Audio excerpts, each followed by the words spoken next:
We were young, 21, 22, and at that age, you don't sit around discussing why things aren't possible. You sit around discussing why you're going to do them. And we wanted to do it because nobody had done it. I've been a car fanatic since I was age 2, and it was just to achieve something for a British company, to show off our expertise and what we can achieve.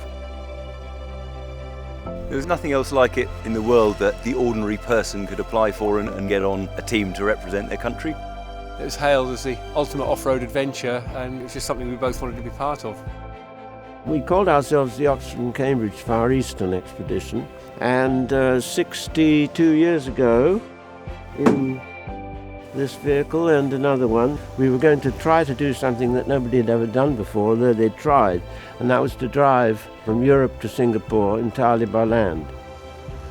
6 months later, we arrived in Singapore at the Rover Car Company's agents on Orchard Road. I remember it well. Great. My name is Gavin Thompson, and I took 2 Range Rovers from Alaska to Cape Horn, a distance of 17,084 miles, and amongst the trip was a trip between the Darien Gap. They had not seen a Range Rover at all in North and South America, so it was very good to show everybody what the Brits can do. We were just in our element. We'd wanted to get on Camel Trophy for years.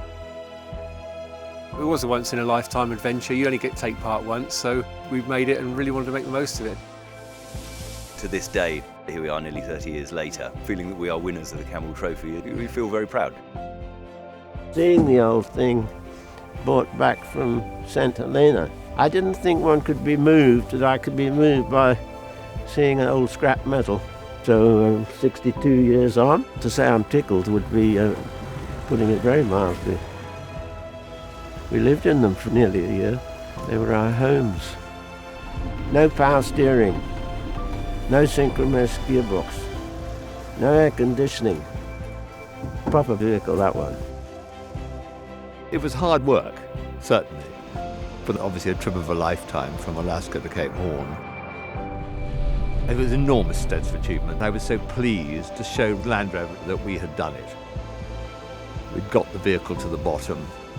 This was our home for 3 weeks, and with 2 journalists as well, so there's 4 of us living in it. If you see what we went through and what the car's been through, I don't think any other vehicle would have made it. Good on you. I think a most phenomenal group of people who have done such a magnificent job in producing a vehicle which is renowned around the world. There's a real authenticity to Land Rover, which makes them very, very special, and that goes right through to all the modern Land Rovers now. They've got that sense of history, which is very important. Land Rover is recognised as an outstanding brand. I think the nation has good cause to be proud of it.